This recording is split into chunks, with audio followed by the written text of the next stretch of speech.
बैठकर कथा सुन रहे हो, पंडाल में बैठकर कथा का तत्व ग्रहण कर रहे हो, एक नियत,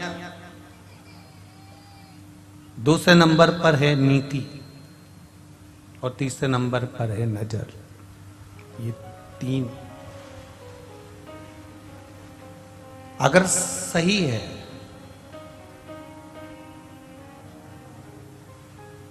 हमारी नियत ठीक है, हमारी नीति ठीक है, हमारी नजर ठीक है, तो ये निश्चित है कि पूरी सृष्टि फिर आपकी है और आप सृष्टि के हो।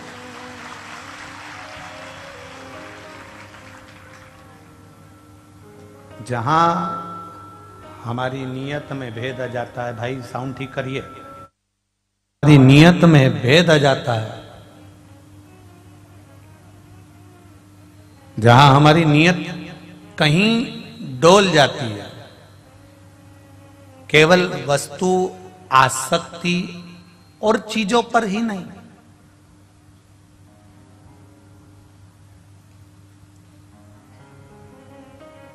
एक अपनी नियत अगर हमने सही रख ली है, फिर नीति, हम जिस कार्य को कर रहे हैं उस कार्य को करते समय कहीं हम किसी का मन तो नहीं दुखा रहे, हम किसी को कष्ट तो नहीं दे रहे, हम किसी को तकलीफ तो नहीं दे रहे, हम किसी को त्राण तो नहीं दे रहे हैं, हम किसी को कष्ट तो नहीं दे रहे हैं।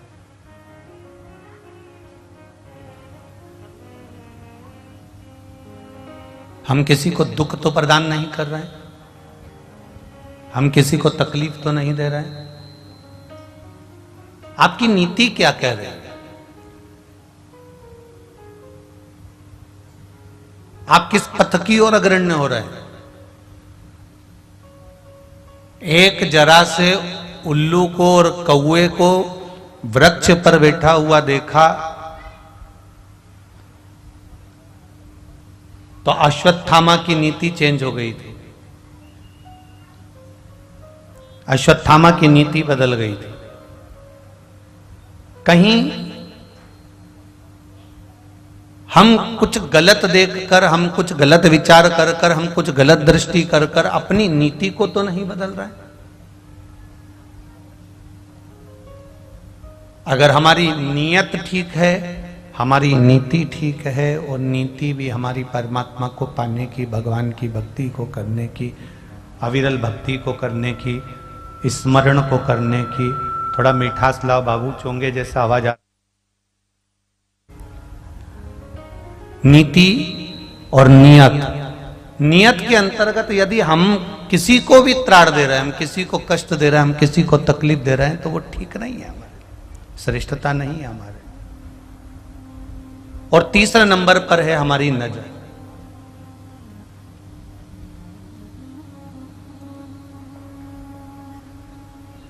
हमारी दृष्टि कहां जा रही है, हमारी नजर कहां जा रही है?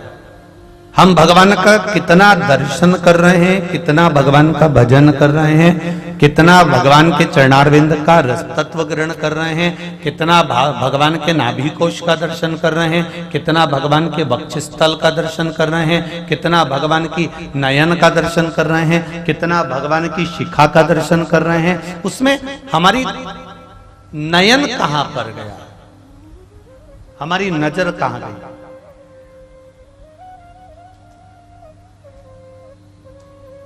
तो शिव महापुराण की कथा कह रही है, तीन तत्वों को हमें ध्यान रखना है, एक हमारी नियत पर, एक हमारी नीति पर, और एक हमारी नजर पर। शिव कथा कहती है मेरे देवाधिदेव महादेव के तीन नेत्र हैं, और वो तीन नेत्र कोई साधारण से नहीं है।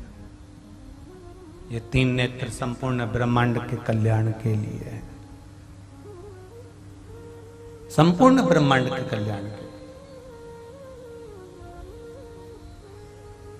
भगवान शिव की कथा कहती है अगर मेरे देवाधिदेव महादेव ने ये तीन नेत्र धारण करके रखे हैं तो ये संपूर्ण ब्रह्मांड के कल्याण के लिए धारण करके रखे। केवल मेरे देवाधिदेव महादेव के पास में कोई भी वस्तु है, अगर त्रिशूल है, डमरू है, भस्म है, सर्प है, बिच्छू है, मृगशाला है, गंगा महारानी है, मेरे देवाधिदेव महादेव के पास में अगर कुछ भी सामग्री है, जो भी मेरे बाबा के पास में है, वो केवल मेरे महादेव के हित की ही नहीं है। अगर मेरे महादेव के पास में कोई सामग्री है तो वो संसार के हित की है, संपूर्ण ब्रह्मांड के हित की है। शिव कथा कह रही है, भगवान देवाधिदेव महादेव का चरित्र कह रहा है। ब्रह्मा जी के मन में यह भाव प्रकट हो जाता है, ब्रह्मदेव के मन में यह भाव उत्पन्न हो जाता है कि मेरे पिता भगवान, पर भगवान विष्णु के पिता कौन है, उनको मुझे ज्ञात करना है, उनको मुझे देखना।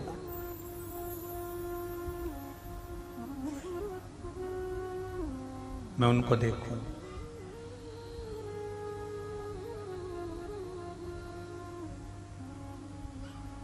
और उनको देखने की ललकता, उनको देखने का जो भाव ब्रह्मा जी के हृदय में प्रकट हो गया, ब्रह्मदेव के मन में प्रकट हो गया।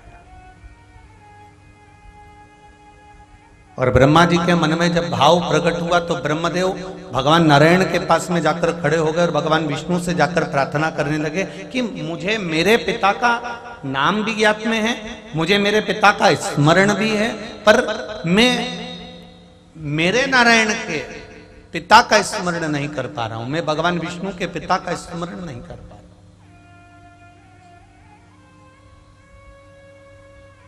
आप मुझे आपके पिता का स्मरण करा दीजिए। कल कथा में आपको कहा था कि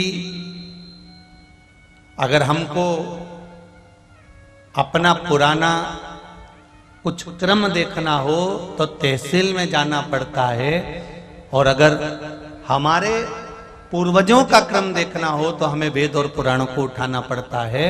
पर ब्रह्मा जी वेद और पुराण नहीं उठा रहे हैं। ब्रह्मा जी जिन वेद और पुराण की रचना करने वाले हैं, ब्रह्मदेव उन भगवान नारायण के पास में जाकर खड़े होकर पूछते हैं कि आपके पिता का स्मरण मुझे करा दीजिए। आपके पिता कौन है? भगवान शिव का वर्णन भगवान विष्णु ने कई बार ब्रह्मदेव से कहा, कई बार भगवान नारायण भगवान ब्रह्मदेव से, कई बार भगवान शंकर का गुणगान करते रहे, पर भी उनकी चित्त वृत्ति में यह भाव प्रकट नहीं हो पाया।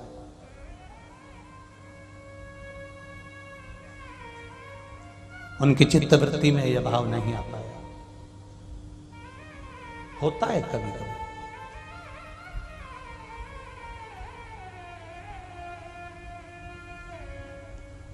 एक व्यक्ति को अगर कोई व्यक्ति समझा रहा है, व्यक्ति को अगर कोई व्यक्ति ज्ञान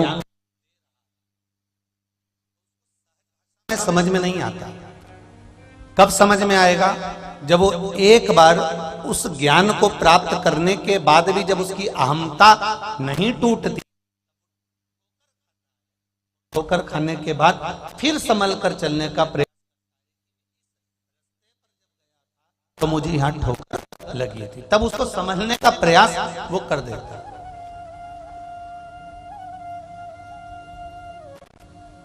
एक बात पहले कही आप लोगों को, आज फिर कह रहे हैं।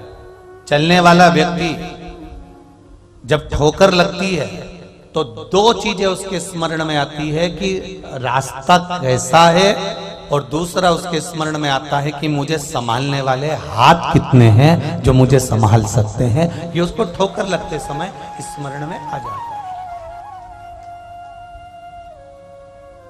ब्रह्मा जी भगवान ब्रह्मदेव भगवान विष्णु से कह रहे हैं मुझे आपके पिता का स्मरण करा दीजिए, मुझे आपके पिता का दर्शन करा दीजिए। भगवान विष्णु ने कहा चलिए। एक सुंदर पर्वत के नजदीक में पहुंचे और उस पर्वत को भगवान नारायण और भगवान ब्रह्मदेव दोनों घुमा रहे हैं, दोनों घुमा रहे हैं।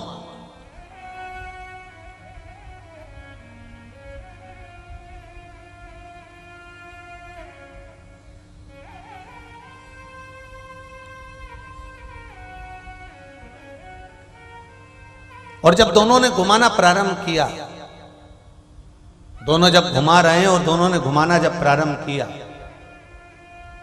महाराज पर्वत घूमता गया, घूमता गया, घूमता गया।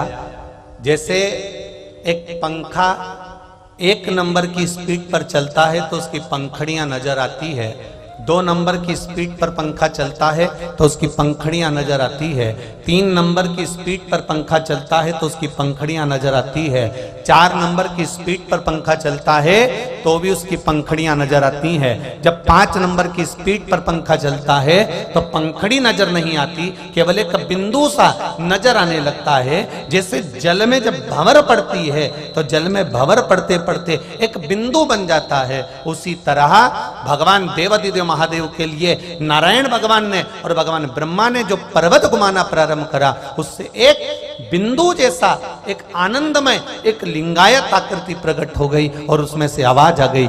महादेव उस लिंगायत आकृति में से प्रकट होकर कहते हैं, हे नारायण, आपने मुझे क्यों प्रकट किया, क्या चाहते हो आप? तब भगवान विष्णु कहते हैं कि ये ब्रह्मा जी जानना चाहते हैं कि मेरा पिता कौन है, इसलिए आपका दर्शन कराना जरूरी था। भगवान शिव कहते हैं, मेरा ये स्वरूप प्रकट हुआ है, मेरा ये स्वरूप प्रकट हुआ है, ये स्वरूप कोई साधारण नहीं है। सबसे पहला शिवलिंग की उत्पत्ति, सबसे पहली भगवान देवाधिदेव महादेव के शिवलिंग की उत्पत्ति भगवान ब्रह्मा और भगवान विष्णु ने करी है। सबसे पहले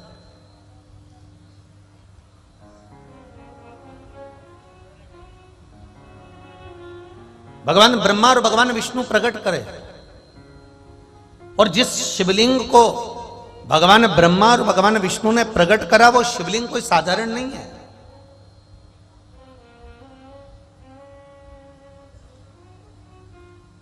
कोई कह रहा था, गुरुजी क्या शिवलिंग केवल सांसारिक मनुष्य के उद्धार के लिए है? पर शिव महापुराण की कथा तो कहती है, चाहे पशु हो, पक्षी हो, जलचर हो, थलचर हो, वायुचर हो, चाहे कोई जीव हो, भगवान शंकर का ये स्वरूप तो संपूर्ण विश्व के कल्याण के लिए। शिव जी का एक नाम है पशुपति नाथ। पशुपति नाथ का मतलब ही क्या होता है कि जो पशुओं का, जम के बोलो जरा, नाथ हो। अब जो 33 कोटि देवी देवताओं को पशु बना देता है, तारकासुर के 3 पुत्रों को मारने के लिए, तारकाक्ष, विदुम्माली, कमलाक्ष की, इन तीनों को मारने के लिए जो 33 कोटि देवी देवताओं को पशु बना देता हो, वो साधारण नहीं हो सकता महाराज, वो सहज नहीं हो सकता।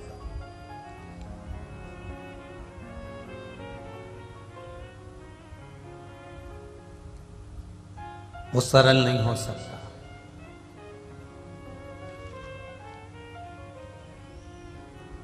ये शिवलिंग केवल मनुष्य के उद्धार के लिए नहीं है, ये शिवलिंग केवल देवताओं के उद्धार के लिए भी नहीं है। ये शिवलिंग चाहे पशु हो, पक्षी हो, जानवर हो, जलचर हो, थलचर हो, वायुचर हो, सबके उद्धार के। एक कितनी सुंदर कथा हमारे यहां स्कंद पुराण में आती है, करकोट सर्प के लिए।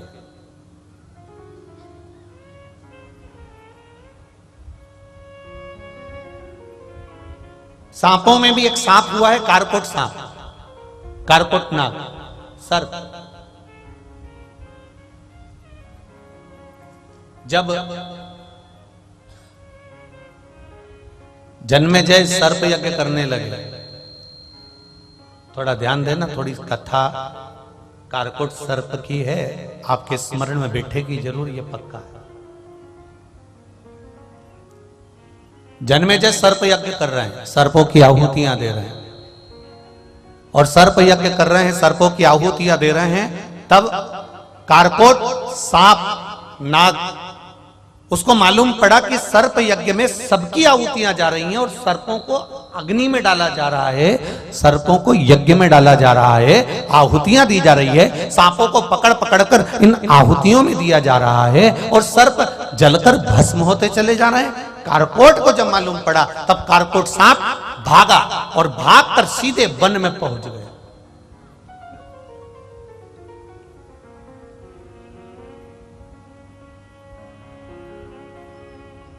जब कारकोट वन में पहुंचा, अब उसको लगा कि जन्मेजय सर्पों की आहुतियां दे रहे हैं, उसके गुप्तचर आएंगे, सर्प पकड़ेंगे और अग्नि में डाल देंगे।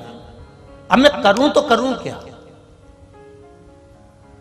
अब दुनिया के लोग कहते हैं क्या शिवलिंग केवल मनुष्य के उत्थान के लिए है, मानव के उद्धार के लिए है, क्या देवताओं के उद्धार के लिए है? मेरे राम जी ने शिवलिंग की स्थापना करी, मेरे भगवान कृष्ण ने शिवलिंग की स्थापना करी, पांडवों ने शिवलिंग की स्थापना करी, माता आद्यशक्ति ने शिवलिंग की स्थापना करी, माता पार्वती ने पार्थिव शिवलिंग की पूजन करी, सती माता ने पार्थिव शिवलिंग की पूजन करी, उमा माता ने करी, कात्यायनी ने करी, कुष्मांडा ने करी, चंद्रघंटा ने करी। तो क्या केवल ये शिवलिंग, ये शंकर का स्वरूप क्या केवल मनुष्य या देवताओं के उद्धार के लिए? नहीं नहीं, जैसे कारकोट को मालूम पड़ा कि जन्मेजय यज्ञ कर रहा है, सर्प यज्ञ कर रहा है और आहुतियों पर आहुतियां दे रहा है, तो कारकोट भागा और जंगल में गया।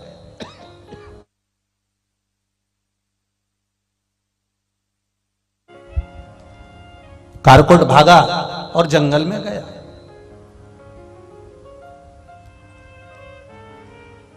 और कारकोट भागकर जंगल में जैसे ही पहुंचता है, कहां छुपूं मैं जाकर, किस जगह पर जाऊं मैं,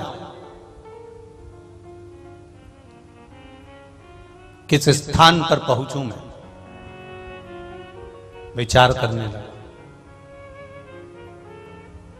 देखा तो एक वीरान जंगल में, वीरान भूमि पर, वीरान जगह पर एक सुंदर सा शिवलिंग रखा हुआ। एक सुंदर जलाधारी है और उस पर सुंदर शिवलिंग है। शिवलिंग को देखा, बस उस शिवलिंग के सामने जाकर कारकोट 2 क्षण के लिए बैठा। अब सर्प है, विषैला सर्प है,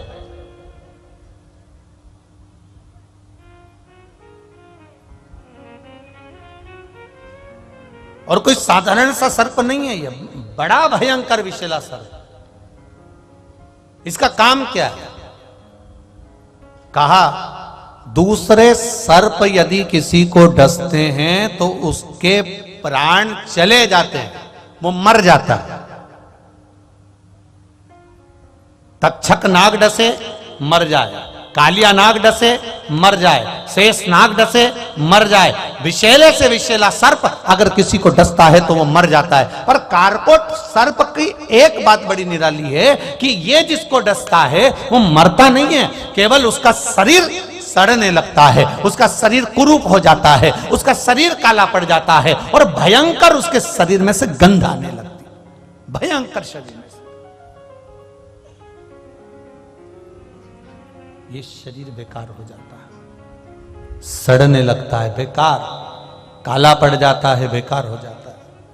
अब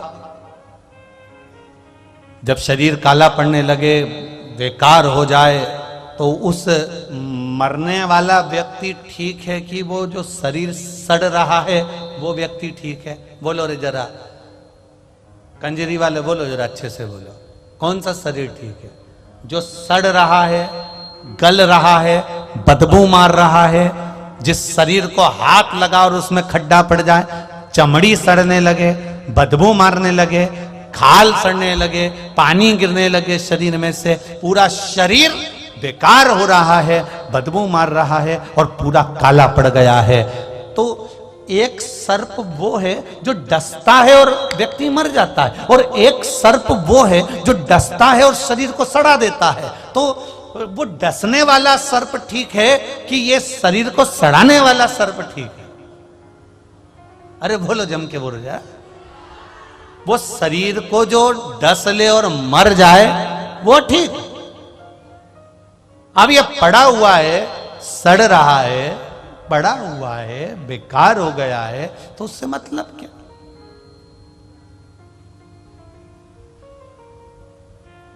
दो आशीर्वाद होते हैं, दो सर्प से समझिएगा जरा, दो आशीर्वाद। एक आशीर्वाद होता है आयुष्मान, बोलो बोलो जरा जम के बोलो, आयुष्मान भव, और एक होता है चिरंजीवी भव। अब दोनों में अंतर समझना थोड़ा सा।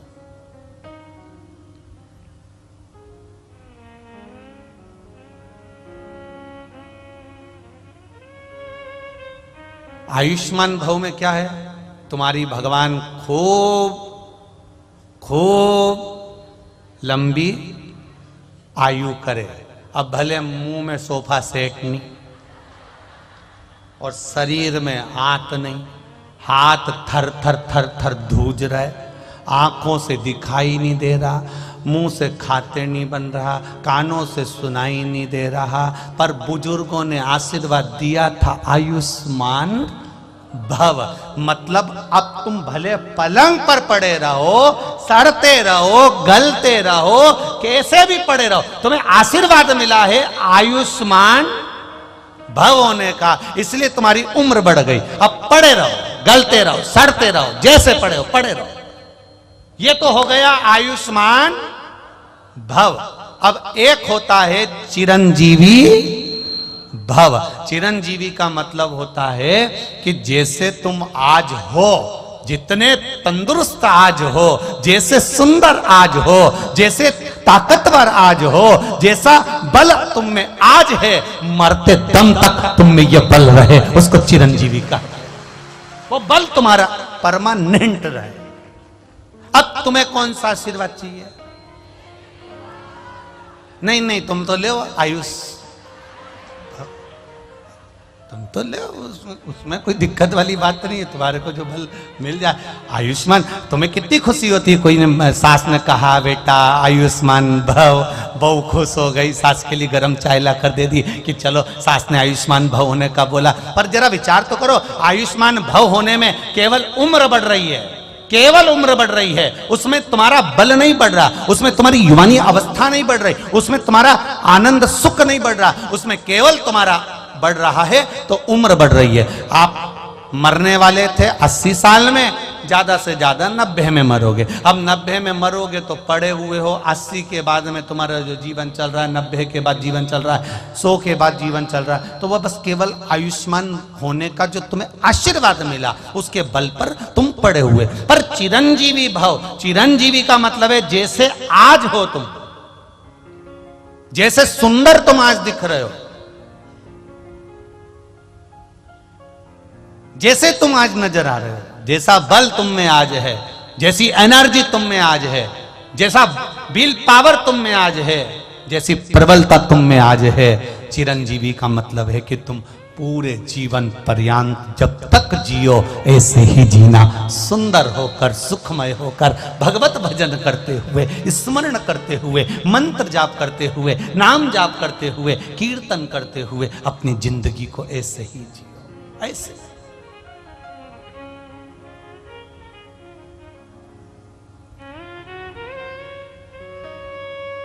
चिरजीवी ऐसे ही रहना।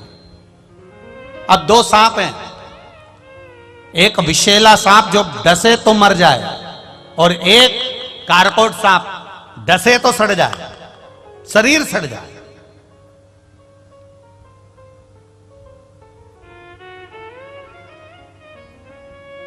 महाराज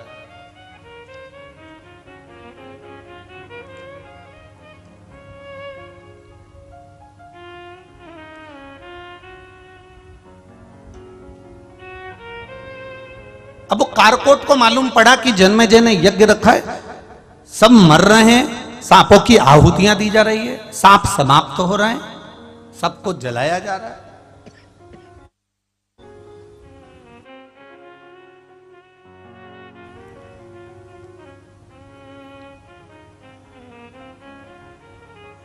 जब उसके स्मरण में आया,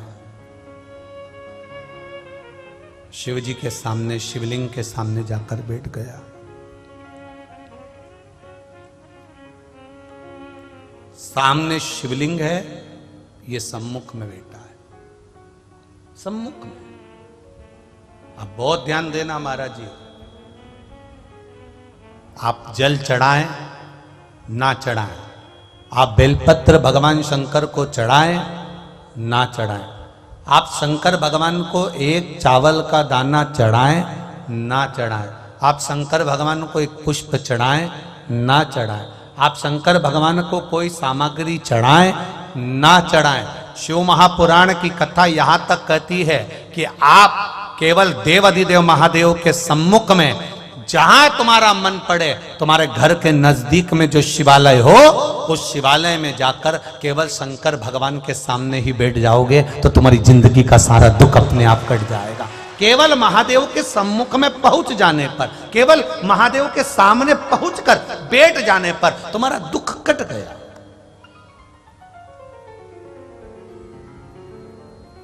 कट गया।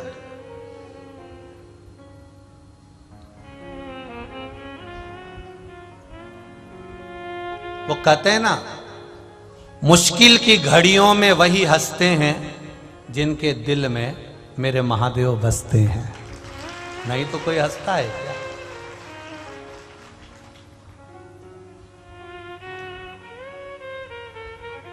दुख है संसार में आने के बाद ऐसा कोई नहीं जन्मा जिसके जीवन में कष्ट नहीं आया।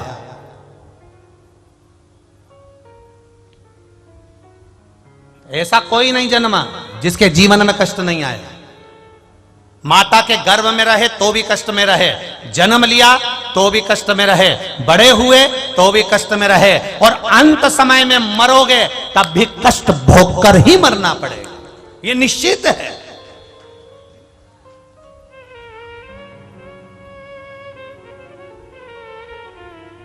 अब इससे बच तो सकते नहीं।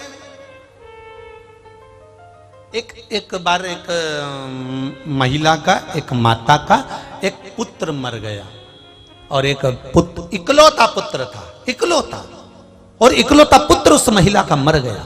रो रही है महिला, आंख में से आंसू बह रहा है और नैनों से जल बहते बहते वो महिला रोती रोती वो महिला गौतम बुद्ध के पास पहुंच गई। और गौतम बुद्ध के पास जाकर उस महिला ने कहा, बाबा ओ बाबा, बाबा ओ बाबा, मामा ओ बाबा, ए संत जी, ए साधु जी, ए गुरुजन, मेरा बेटा मर गया है बाबा, मेरा बेटा जीवित कर दीजिए, मेरे बेटे को बचा दीजिए, मेरा बेटा वापिस जीवित हो जाए बाबा, ऐसी कृपा कर दीजिए। गौतम बुद्ध ने कहा, यह हो नहीं सकता। महिला कहती है, आप संत हो, आप गुरु हो, आप साधु हो, आप सन्यासी हो, आप तपस्वी हो, आप साधक हो, आप उपासक हो, सब कुछ कर सकते हो, मेरे बेटे को जीवित कर दीजिए। संत गौतम बुद्ध ने मन में सोचा, इसको कैसे समझाऊं कि यह मृत्यु है, इस पर कोई विजय प्राप्त नहीं। व्यक्ति आया है तो जाएगा जरूर, चाहे तुम कितने भी कितनी बादाम खाओ चाहे मत खाओ, चाहे गुलाब जामुन खाओ चाहे मत खाओ, चाहे डनलप के गद्दे पे सो चाहे मत सो, चाहे कथा सुनो चाहे मत सुनो, मरना तो पड़ेगा, ये निश्चित है। अब गौतम बुद्ध जी से कहा, इसको जीवित कर दो। गौतम बुद्ध कहने लगे, ऐसा हो ही नहीं सकता, नहीं आपको जीवित करना पड़ेगा। बाबा आप संत हो, आप गुरु हो, आप साधु, आप सन्यासी, आप तपस्वी, आप साधक, आप उपासक, इसको जीवित करो। अब वो जीवित कैसे करे? गौतम बुद्ध बाबा ने कहा, ठीक है, मैं इसको जीवित एक शर्त पर कर दूंगा। शर्त तुम्हें मानना पड़ेगा, पूरे नगर में जिसके घर में कभी जिंदगी में कोई ना मरा हो, उसके घर से एक मुट्ठी चावल लाकर दे दो। बस वो चावल मैं इसके ऊपर डालूंगा और ये जीवित हो जाएगा। उस माँ ने सोचा, बस इतने में मेरा बेटा जीवित हो जाएगा। हाँ जाओ।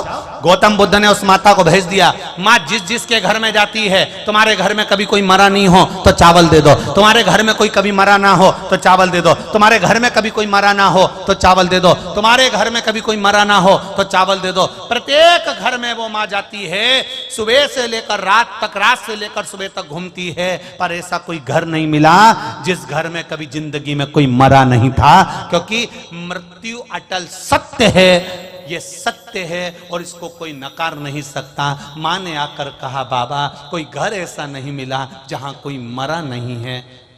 गौतम बुद्ध ने कह दिया, बस यही समझाना चाहता हूं कि मृत्यु आती जरूर है, उसको कोई टाल नहीं सकता। चाहे मैं हूं, चाहे संसार का कोई व्यक्ति हो, किसी के पास करोड़ों का धन होगा तो वो भी जाएगा, और कोई रोड पर सो रहा होगा तो भी वो जाएगा, इसको कोई बचा नहीं सकता।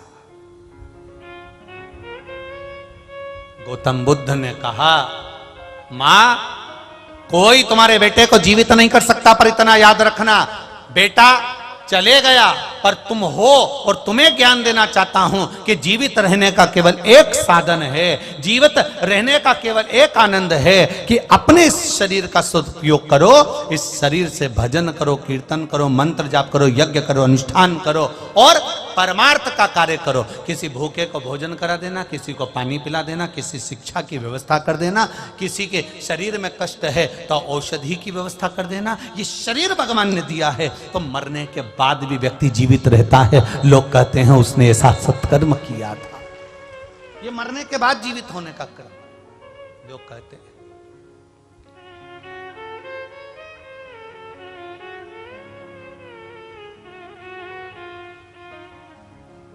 करो भजन,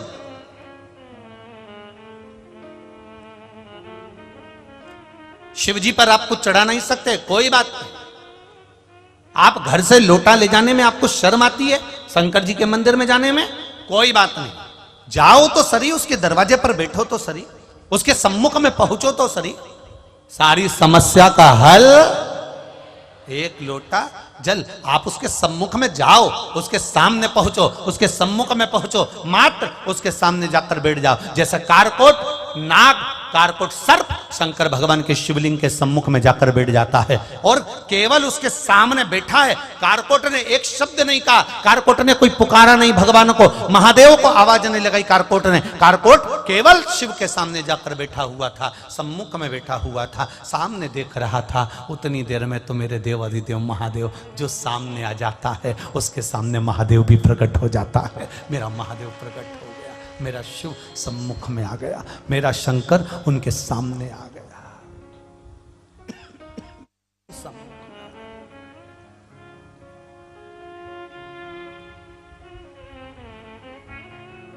सम्मुख में देव अधिदेव महादेव प्रकट हो गए।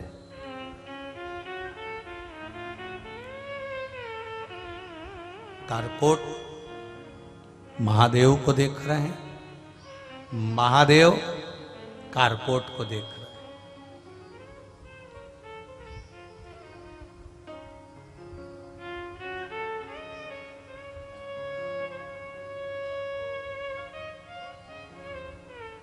हाथ जोड़ लिए, कारकोट ने देखा, शिवजी ने कारकोट नाग को, सांप को देखा तो पूछ लिया, क्या बात है, तुम भय में दिख रहे हो?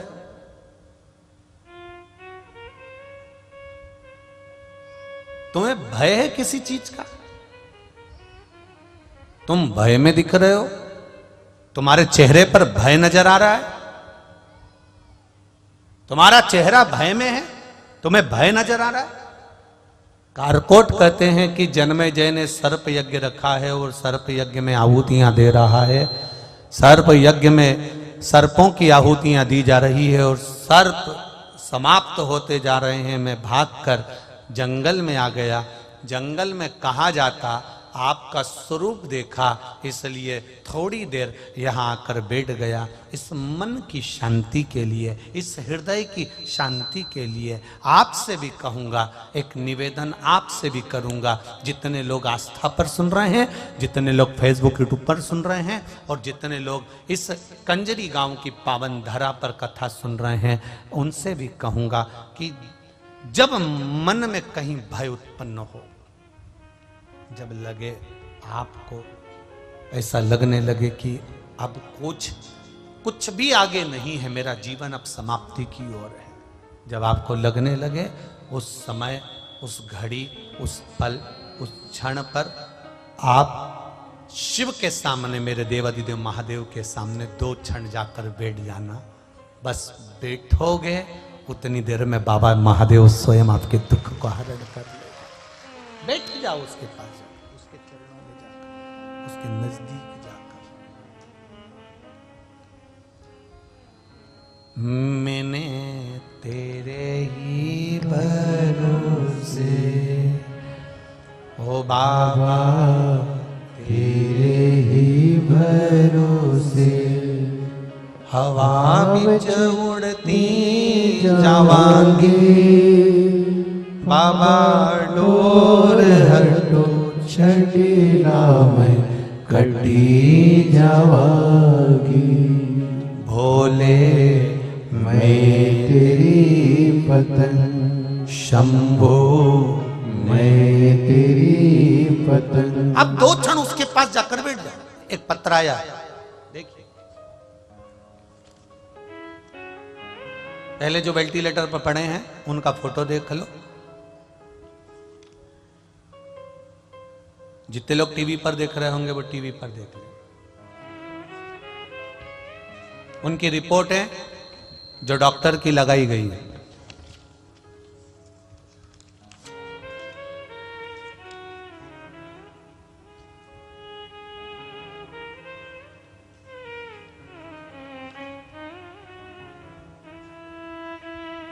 ज्योति मंडोरा सूरत से हैं। कहीं बैठी हो तो हाथ हिलाइएगा।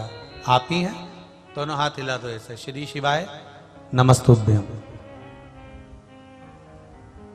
एक बार फिर से हाथ हिला दीजिए। हर हर महादेव। मेरा नाम ज्योति मंडोरा। गुरुजी आपसे क्या कहें, बड़ौदा के दूसरे दिन की कथा चल रही थी। उसी समय कथा सुन रहे थे और समाचार आया कि आपकी बहन स्वाति को वेंटिलेटर पर रखा गया है और डॉक्टर ने जवाब दे दिया है कि शरीर केवल 10% ही काम कर रहा है। पूरे शरीर ने काम करना बंद कर दिया, केवल 10% शरीर काम कर रहा है। आप लोग अभी आ जाओ। बस क्या कहें गुरुजी, नाथद्वारा तक जाना मुश्किल हो गया और आंखों में आंसू भर गया कि वेंटिलेटर पर पटक दिया और 10% शरीर काम कर रहा है। धीरे धीरे हम रास्ते भर उनसे बात करते गए। उनका शरीर काम नहीं कर रहा था, पूरा शरीर बेकार हो चुका था। शरीर में श्वास भी धीरे धीरे रुक रही थी।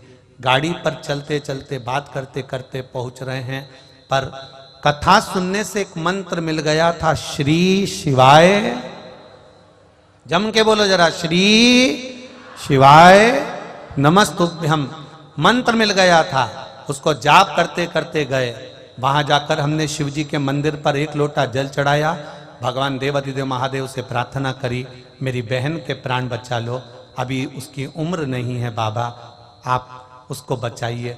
बस क्या था गुरुजी, लोटा भरकर जल चढ़ाया। उस जल को लाकर उसके होठों पर लगाया।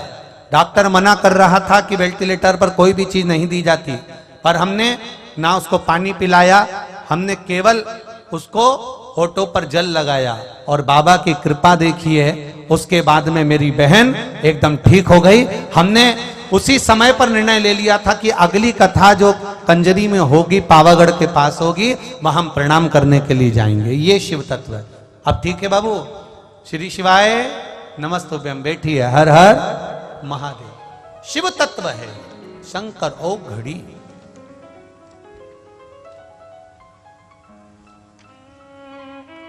तेरी कृपा बिना न हिले एक भी अनु, लेते हैं श्वास तेरी कृपा से तनु तनु।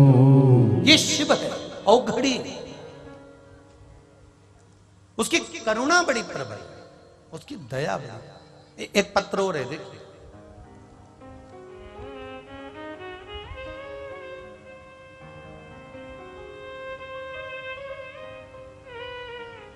मेरा नाम रीता है, मैं नडियाद की रहने वाली हूं। कहीं बैठी हो तो हाथ हिलाइएगा। मेरा नाम रीता है, मैं नडियाद की रहने वाली हूं। कहीं बैठी हो तो हाथ हिलाइएगा। रीता जी, मेरा नाम रीता है, मैं नडियाद के लिए रहने वाली हूं। गुरुजी, मेरे भोले बाबा से मैं क्या बखान करूं। आपने कहा था बड़ौदा की कथा में कि बाबा शंकर की कथा और शिव की भक्ति 3 महीने में कुछ ना कुछ प्रदान कर देती है। बाबा 3 महीने बाद पावागढ़ की कथा में आपके पास आए हैं। गुरुजी, मुझे बहुत विश्वास था कि मेरे बाबा मेरी सुनेंगे। मेरी भाभी को कई वर्ष से संतान नहीं थी गुरुदेव, संतान का सुख नहीं था। उन्होंने डॉक्टरों को दिखाया, इलाज करवाया, पर संतान का सुख नहीं था। तब बड़ौदा की कथा में हमने बाबा से प्रार्थना करी थी, बाबा हम जल चढ़ाएंगे, पानी भाभी को देंगे, आप उनको संतान दीजिएगा। बाबा की कृपा से मैं यहाँ प्रणाम करने आई हूँ, क्योंकि मेरी भाभी का गर्भ ठहर गया है। ये शिव तत्व है, ये शंकर औघड़ी है। उसकी कृपा, उसकी दया, उसकी उदारता, ये हमें सुख प्रदान करती है।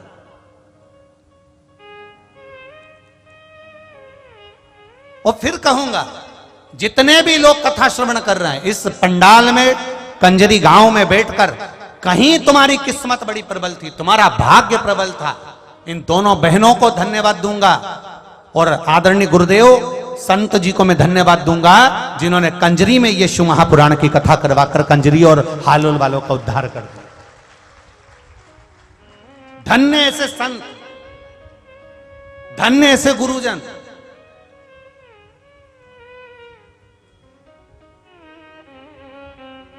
ये बहनों का तो मन हो गया था कि कथा कहीं पर भी हो पर हो जाए, भले वो सीहोर हो पर हो जाए।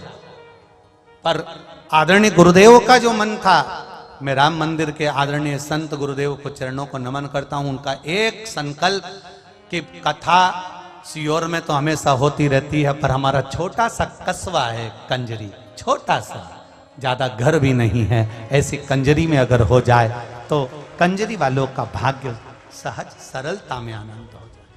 किस्मत वाले हो कंजरी वालों, हालोल वालों, तुम किस्मत वाले हो कि संत इस गंगा को मोड़कर कंजरी तक लेकर आ गए, और उसमें तुमने दो गोता लगा लिया, उसमें तुमने डुबकी लगाई। ये तुम्हारा भाग्य, ये तुम्हारे आनंद होता है। और ये कोई दूसरा नहीं कर सकता, ये संत ही कर सकते हैं, संत के सिवा कोई नहीं। भाग्य। अब ये आपकी किस्मत, आपका भाग्य कि आप कितना ग्रहण कर रहे हो। पर इतना विश्वास जरूर रखना कि कथा सुनने के बाद में 3 महीना लिख कर रखना, और अगले 3 महीने में तुम अगले पंडाल में मिलोगे, निश्चित है। बाबा ऐसी कृपा करता है, करता है कृपा, उसकी करुणा ही ऐसी। जो दिल से आपने कहा उससे, उसने दिल से सुना। सांप कारकोट केवल शिवलिंग के सामने बैठा है, कुछ नहीं बोला, केवल सम्मुख में जाकर बैठा है। आप उसके सम्मुख में बैठो तो, आप उसके सामने जाओ तो।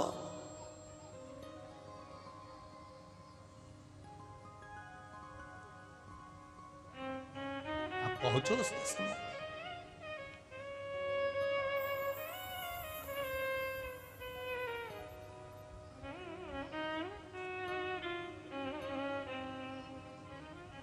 कहे दिल से, आनंद से, गुप्त नवरात्रि का अवसर, मां भद्रकाली पावागढ़ वाली का सुंदर आनंद, सीताराम सरकार का सुख, संतों का पावन सानिध्य और शिव महापुराण की कथा। दिल से, हृदय से बाबा देवाधिदेव महादेव से प्रार्थना करिए। श्री शिवाय नमस्तु, श्री शिवाय नमस्तु, श्री शिवाय नमस्तु, श्री शिवाय नमस्तु, श्री शिवाय नमस्तु, श्री शिवाय नमस्तु।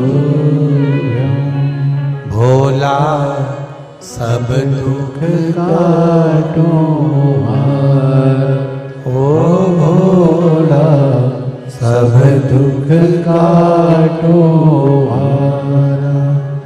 शिव शंकर जपूं तेरी माला, भोले बाबा जपूं तेरी माला,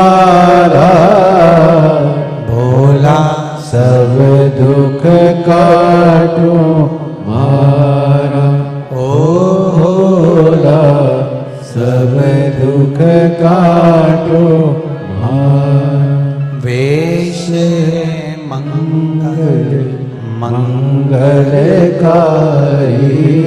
वेश मंगल मंगलकारी शमशान वासी हमारा शमशान वासी हमारा भोला सब दुख काटो हमारा। ओ भोला सब दुख काटो हमारा। सर्प कारकोट जाकर बैठ गया शंकर भगवान के शिवलिंग के सामने। केवल मनुष्य नहीं, केवल मानव नहीं, कारकोट स्वयं बैठा है देवाधिदेव महादेव के सामने। शिव प्रगटे।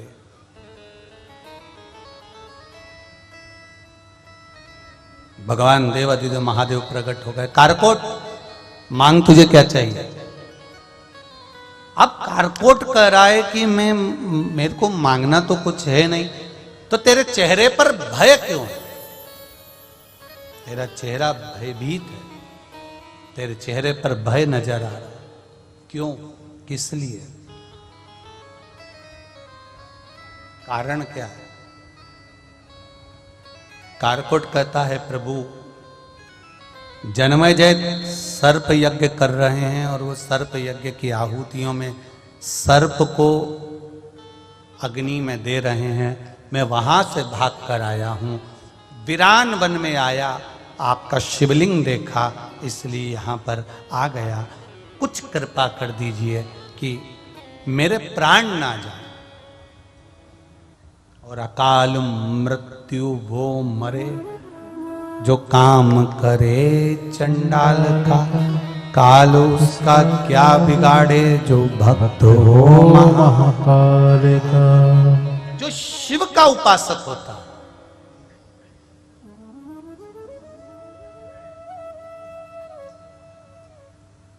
शंकर का जो उपासक होता है उसका बाल बांका नहीं होता। कितना सुंदर शंकर जी का एक नाम है यतिनाथ। जम के बोलो जरा, कौन सा? यतिनाथ। मतलब भगवान शंकर अतिथि बने, मेहमान, तो उनका नाम हो गया यतिनाथ। आज भी जब हम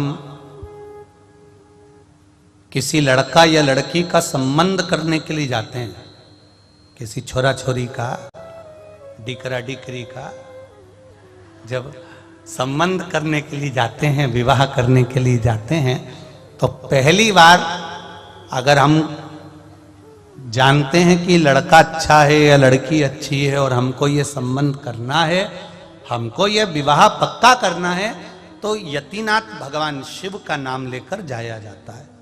क्या नाम लेकर जाते हैं? यतिनाथ। जब भगवान शिव का ये नाम हम उच्चारण कर कर जाते हैं ना, तो शिव उस संबंध को अगर आपके लायक है, आपके हिसाब से है, तो शंकर भगवान उस संबंध को पक्का कर ही देते हैं। ये यतिनाथ भगवान का स्मरण। शिव का एक नाम है यतिनाथ।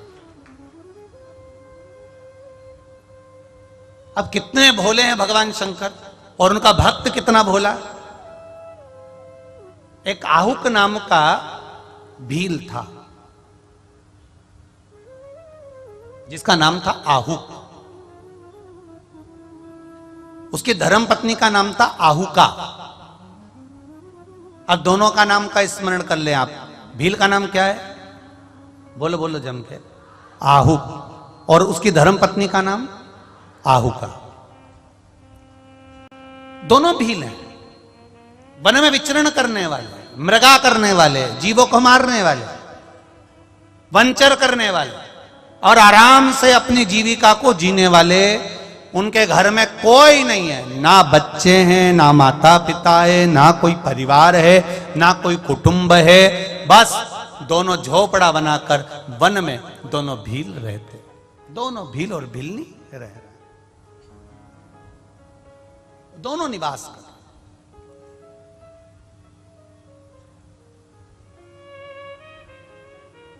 अब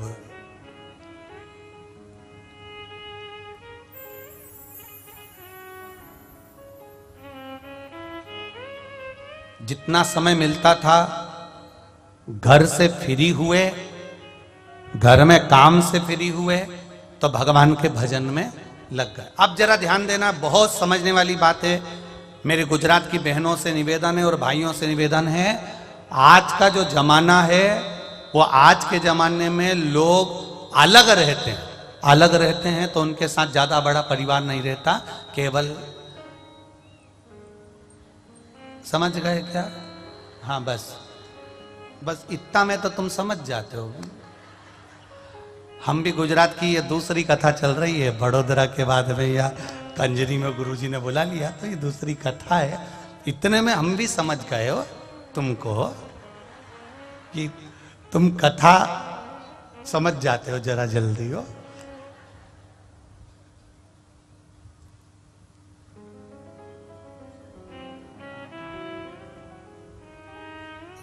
कोई कह रहा था गुरुजी कि छत्तीसगढ़ कथा करे तो महाराष्ट्र कथा करते हो, वहां कथा करते हो, वहां कथा करते हो, तो वहां तुम एक बात को 3-4 बार कहते हो, और यहां गुजरात में कथा करते हो तो एक बात को एक ही बार कहते हो। हमने कहा यहां के लोग जरा जल्दी समझ जाते हैं, क्योंकि यहां जो माताएं वस्त्र धारण करती है तो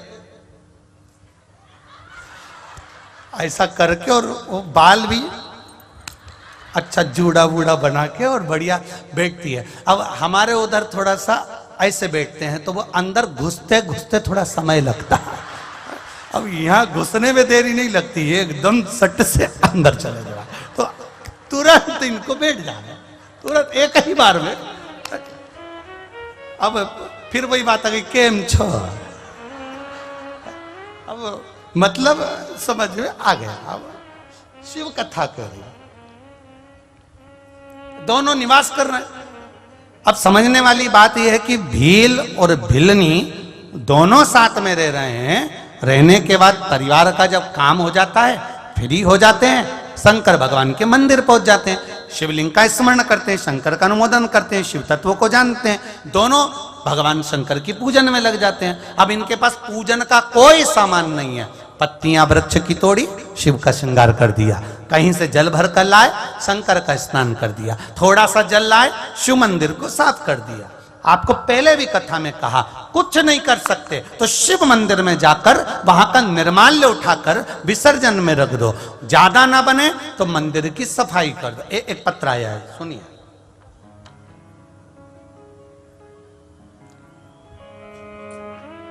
बिमला जी हैं, मैं बिमला वर्मा नोएडा से आई हूं, कहीं बैठी हूं, आप ही हैं? दोनों हाथ हिलाकर एक बार हर हर महादेव। मैं बिमला वर्मा हूं, नोएडा से आई हूं गुरुजी। जब हम 2021 में बाबा के कुबेरेश्वर धाम पर आए थे पहली बार 2020 में मेरा सब कुछ गिरवे रखा हुआ था। देखिए गुरुदेव, शिव महापुराण का फल क्या होता है मैं बताना चाहती हूं।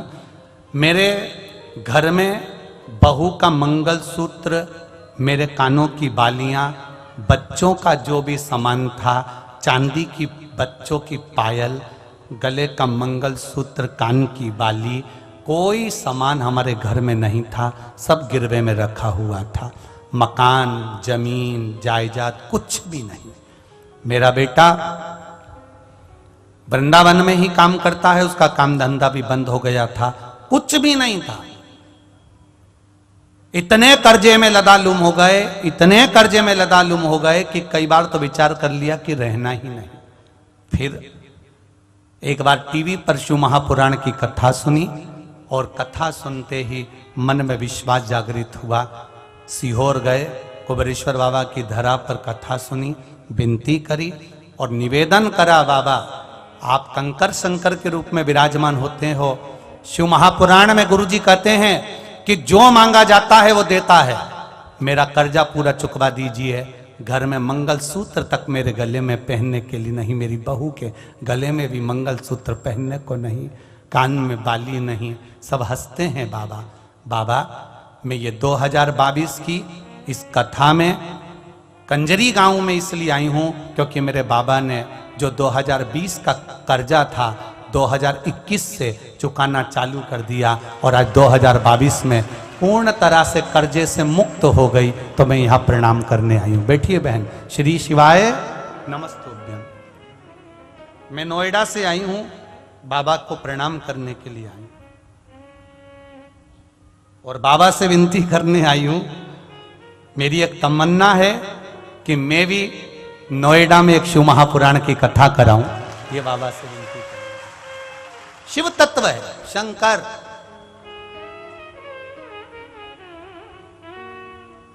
एक लाइन आपने अच्छी लिखी दीदी, कर्जा कोई दूसरा नहीं चुकाया, स्वयं मेरा महाकाल आया और वो चुका कर गया। आज मैं वापिस मंगलसूत्र और बालियां पहन रही हूं। ये शिव की कृपा है, ये शिव की उदारता है, शंकर की कृपा। सारी समस्या का हल एक लोटा जल। अब शिव तत्व को जानो, शंकर की उदारता, शंकर का गुणगान, शिव की भक्ति। फिर कहूंगा कंजरी में अगर ये कथा आई है तो कंजरी वालों का कुछ भाग्य खोलने के लिए आई होगी, हालोल वालों का भाग्य खोलने के लिए आई। ये कथा ऐसे आती ही नहीं है, कितना ही प्रयास करो। वो तो ना जाने ये दोनों बहनों की कौन सी बुद्धि फिरी थी है? और ये गुरुजी के पास पहुंच गई और गुरुजी ने इस कथा को यहां पर पकड़ कर लिया है। ये प्रभु की कृपा है। बहुत मुश्किल, बहुत मुश्किल। और कितना पुराना बुकिंग है, कितना पुराना शिव महापुराण की बुकिंग है। जब कोरोना चल रहा था 2019 की, तब जाकर 2023 में हो रही है। ये शिव तत्व है शंकर की। कब की बुकिंग, अब कथा हो रही है। ये शिव तत्व है। मैंने तेरे ही भरोसे ओ बाबा, तेरे ही भरोसे हवा बिच उड़ते जावागे बाबा, डोर हटो छड़ीला में कटी जावागी। भोले मैं तेरी पतन शंभो, मैं तेरी पतन हवा विच उड़ती जावागे बाबा, डोर हटो छड़ीला में कटी जावागी। ये शिव तत्व है, ये शंकर और उसकी उदारता। आहुका दोनों रह रहे हैं, काम होने के बाद शंकर की आराधना कर रहे हैं। ये हमको सीखना है। परिवार में रहो, भले दो ले रहे हो, एक फ्लैट में आप रह रहे हो, आपके बच्चे रह रहे हैं, कोई नहीं रह रहा। घर का जब सारा काम समाप्त हो जाए, घर का पूरा फैलारा जब उठ जाए, घर का पूरा कार्य हो जाए, फ्री हो जाओ, तब 1 मिनट, 1 क्षण, आधा घंटा, 5 मिनट, 10 मिनट, जितना तुमको मिल जाए। हमारे संतों ने तो हमको 24 घंटा दिया है भजन करने को। 24 घंटे नहीं कर सकते तो कम से कम 12 घंटा कर लो। 12 घंटा तो सीओर वाला महाराज जी नहीं करता, तो तुम कैसे करो? फालतू की बात करना, जो है वो है, उसमें कौन सी दिक्कत। हम अपने आप को ना बदलें और तुम्हें बदल दें तो का मतलब क्या हुआ है? बोलो सही है। एक माता अपने बच्चे को लेकर गुरुजी के पास आई। गुरुदेव गुरुदेव, गुरुजी ने पूछा क्या है? हाथ जोड़ के निवेदन है, मेरे बच्चा बहुत मीठा खाता है, तुम इसकी शक्कर बंद करा दो। गुरुजी ने कहा ठीक है, 1 हफ्ते बाद आ जाना। अब वो 1 हफ्ते बाद आई और 1 हफ्ते बाद आई और बेटे से गुरुजी ने कहा बेटा कल से शक्कर खाना बंद कर देना। अब महिला को गुस्सा आ गया, इतनी सी बात कहने के लिए 1 हफ्ते इंतजार कर। उस दिन क्यों नहीं बोले गुरुजी? गुरुजी बोले किसी को अगर ज्ञान दे रहे हो तो पहले अपने पर भी अमल करना पड़ता है। 1 हफ्ते पहले मैंने शक्कर छोड़ दी थी, इसलिए इसकी छुड़वाई है। अब हम किसी को ज्ञान दे रहे हैं, क्रोध मत करो, और मालूम पड़े फिर किसी को ज्ञान, क्रोध मत करो, फिर तन्न फन, तो फिर कहना और करने में अंतर क्या हुआ? फिर क्या मतलब का ऐसा कहना? गुरुजी कहते हैं पहले मैंने अपनी शक्कर छोड़ी, फिर मैंने इसको कहा कि बेटा शक्कर छोड़ो। क्यों? हम अपने भीतर से विकार निकालेंगे, तब दूसरे को बताएंगे, तब दूसरे पर उसका असर पड़ता है। हम सुधरेंगे, युग सुधरेगा। हम बदलेंगे, युग बदलेगा। हम ही नहीं सुधरे तो फिर क्या मतलब का सुधर? कहो बच्चों से। 24 घंटा संतों ने दिया। 24 घंटा भजन नहीं कर सकते, 12 घंटा करो। 12 घंटा नहीं कर सकते तो 6 घंटा करो। 6 घंटा नहीं कर सकते 3 घंटा करो। 3 घंटा नहीं कर सकते 2 घंटा करो। 2 घंटा भजन नहीं कर सकते 1 घंटा करो। 1 घंटा नहीं कर सकते 15 मिनट करो। 15 मिनट नहीं कर सकते 5 मिनट करो। पर शिव भक्ति शंकर का स्मरण करो। 5 मिनट नहीं कर सकते 1 मिनट करो। 1 मिनट नहीं कर सकते तो चुल्लू भर पानी में डूब मरो। उसके सिवाय कोई साधन है भी नहीं। 24 घंटे में से 1 मिनट भी हम परमात्मा को नहीं दे पाए तो हमारा जीवन बेकार। फिर उस जीवन का महत्व क्या है? वो जीवन का सार तत्व क्या है? करो भक्ति। भगवान की भक्ति में जीवन में एक आनंद की अनुभूति होती है, एक सुख की अनुभूति। राम राम रटते रहो जब तक घट में प्राण, कबहु तो दीन दयाल के भनक पड़ेगी कान। भजो परमात्मा को। आहुक और आहू का दोनों शिव भक्ति करते हैं। जैसे ही समय मिलता है शंकर की भक्ति में डूब जाते हैं। आपको भी जैसे समय मिले शिव भक्ति करना प्रारंभ कर दो। कुछ नहीं बने 15 मिनट कथा सुन लो, नहीं बने टीवी भी नहीं है तो मोबाइल पर सुन लो, नहीं बने तो श्री शिवाय नमस्तुभ्यम का जाप कर लो। ये भी ना बने पंचाक्षर मंत्र जप लो नमः शिवाय। ये भी ना बने तो षडाक्षर मंत्र जप लो ओम नमः शिवाय। ये भी ना बने तो द्वादशाक्षर मंत्र जप लो ओम नमो भगवते वासुदेवाय। ये भी ना बने तो 2 अक्षर का मंत्र जप लो, राम का स्मरण कर लो। ये भी ना बने तो 2.5 अक्षर का मंत्र श्री कृष्ण का जप कर लो। पर करो इस चित्त को, इस चिदानंद को, इस वृत्ति को, इस मन को परमात्मा में थोड़ा ना थोड़ा रमाने का प्रयास करो। क्यों? जब हम रमेंगे उसमें तो वो हमारी ओर दृष्टि अवश्य करेगा, ये निश्चित है। हम जपेंगे, हम बोलेंगे तो वो हमें देखेगा। एक प्रैक्टिकल करो। तुम यहां से जाती जाती आवाज लगा देना,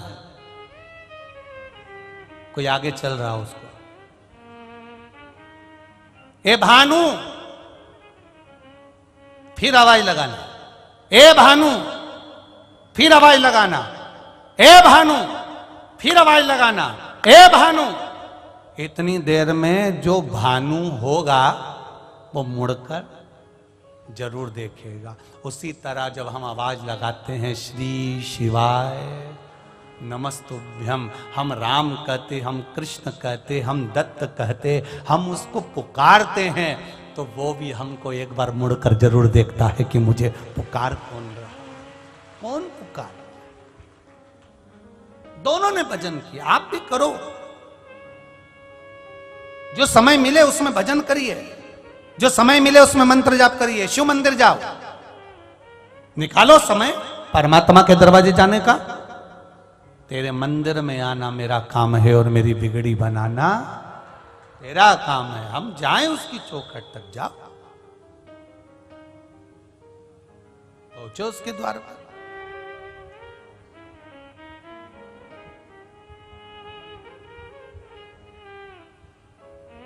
महाराज शिव जी की आराधना में इतने डूब जाते थे ये भील और भिलनी इतने डूब जाते थे कि नारद जी ने देखा